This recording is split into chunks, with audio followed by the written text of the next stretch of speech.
Hey everybody, this is JW for the JW Music Experience, and I'm sitting down with Mr. Jerome of the band Those Monsters. Recent transplant about a year and a half ago from California, Bakersfield, and he decided he's going to sit down and play some triple threat with me tonight outside of Brass Monkey. How you doing, Jerome? Says he goes by the name Germ, though. J-E-R-M, Germ. And he's of Those Monsters, a two-piece. The singer currently is not here right now. I think he might be looking for a singer in the future, but I ain't gonna get in the middle of anything that's going on with the band. So, Mr. Germ, can you describe? I know you said you were from Bakersfield, kind of like an industrial metal type background. Can you describe what kind of metal or rock is Those Monsters?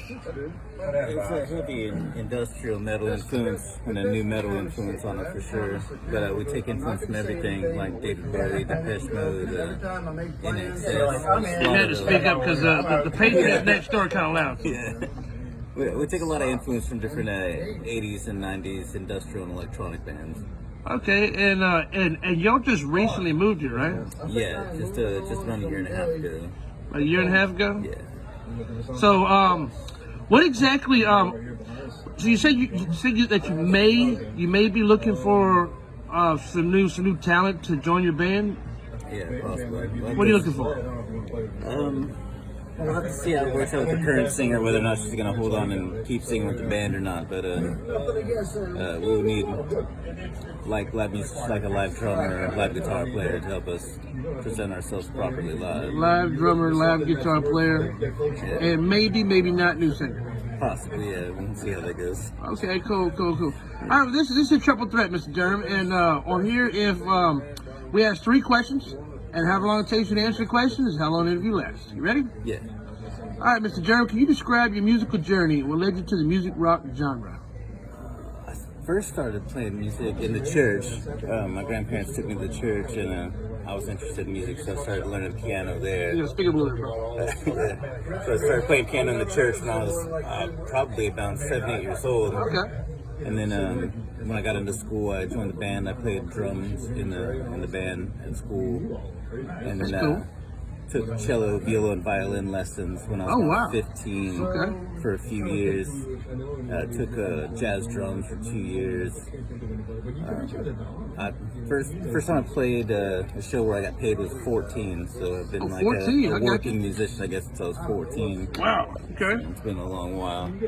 But, and Bakersfield at the time was the early 90s when I started getting involved in playing with bands, and new metal was the big thing, like Korn, Edema, Videodrome, Orgy, all that stuff was going on, so that influenced my music a lot, coming from that. But later on, 97-ish, I got into electronic music, like The Prodigy and stuff, started learning to Prodigy, yeah, I like Prodigy. Started learning to produce big beat and drum and bass and stuff like that.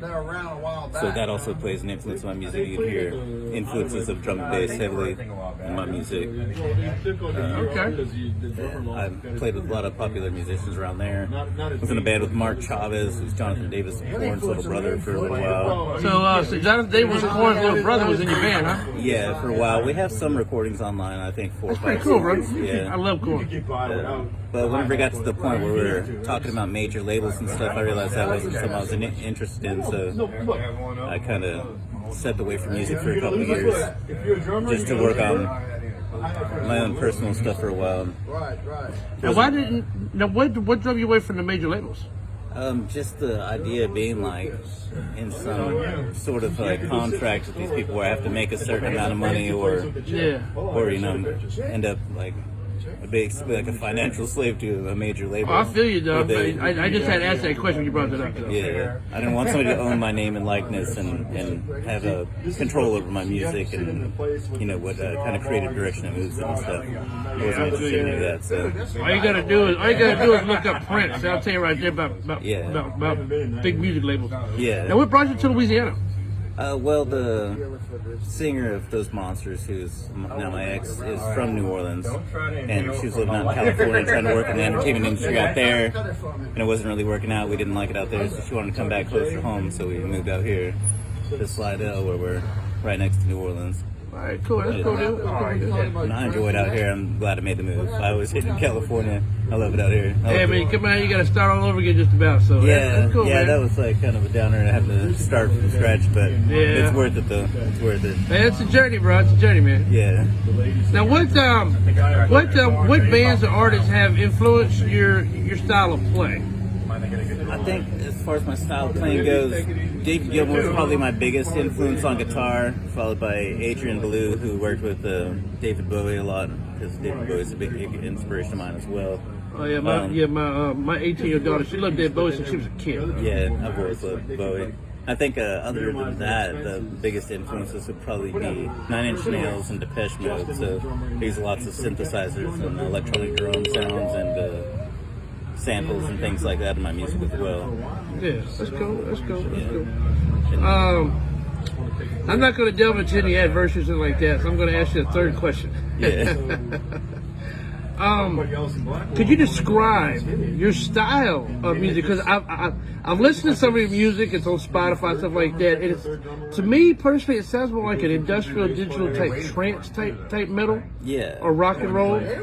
Could you, as the actual artist, describe what you see your style of music as? Done so many different styles over the 3 years the band's been together, just trying to kind of find a sound. So some of the songs are more industrial rock sounding, some songs are kind of electronic or EDM sounding, and some songs are more along the lines of hip hop or something like that, I guess. There's a lot of different ground to cover stylistically. I got you. All right. Well, is there any kind of promotion you want to do? Tell us about yourself. Tell us about Those Monsters, anything like that. We just released a new album, Grimoire. Hold on a second. Yeah. We just released a new album, Grimoire, that's very EDM centric, like a lot of electronic sounds and stuff going on. So I guess I'm promoting that, like trying to get people to hear that. And hopefully here soon we'll be doing some shows in Slidell, but I'm still working on that, trying to get together the right group of people. I do know 90% of the places in Slidell, they strictly cover bands. Yeah. The Maple Room is the only one that does rock and metal. Yeah. But I mean, once you get a band together, Brian, you're solid, you're ready to go, you've been doing rehearsals, you're on point, you're ready to do some live shows. There's plenty of venues within like fucking 50 miles from here that'll put you on. Yeah. So that's the plan, is to as quickly as I can get together a group of people and start trying to get some shows out in the general area. You just got to find a promoter, man, and it'll put you on the bill. Yeah. Nothing else. Start off opening and work your way up, dude. Yeah. Hey, all right, well, man, this is Germ. Goes by the name Germ of Those Monsters. Look them up. They're on Spotify. Now, you said that you released 2 albums already? Yes. Yeah. Can you tell us about that? The first album is called Sleep Town, and it's mostly like a synthwave kind of industrial sounding album. We took a lot of field recordings out here in Slidell, recording the sound of the rain, the sound of the city, walking through the cemeteries and recording ambient sounds and stuff. So there's like, Slidell is sort of in the DNA of that album, Sleep Town. Okay, Sleep Town. Gotcha. And then Grimoire is the second album, and it's like very EDM influenced. There's a lot of EDM and hip hop influences in it. So they're both 2 very different sounding albums. And both of them can be found on Spotify. Yeah, on Spotify, iTunes, whatever you iTunes, all the major platforms. Yeah. You guys think on YouTube? Yeah, there's YouTube. We have a few videos, a couple animated videos I had animated, a couple live rehearsal videos and stuff like that. All right, cool deals. That's Those Monsters, huh? Yeah. Any shout outs, anything like that you want to do before we get off here? Shout out to Miss Monster. We miss you. Hopefully you'll be out here with us soon. There you go, Miss Monster, yep. All right, well, this is Germ with Those Monsters. And he graciously sat down to do Triple Threat with me right here on JW Music Experience. And this is JW, and I am out.